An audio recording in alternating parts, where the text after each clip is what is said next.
Pancasila itu adalah benar-benar satu dasar yang dinamis.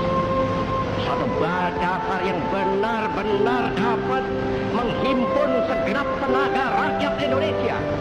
Satu dasar yang benar-benar bisa mempersatukan rakyat Indonesia itu untuk bukan saja mencetuskan revolusi, tetapi juga mengakhiri revolusi ini dengan hasil yang baik. Maka aku adalah sebenarnya utusan, wakil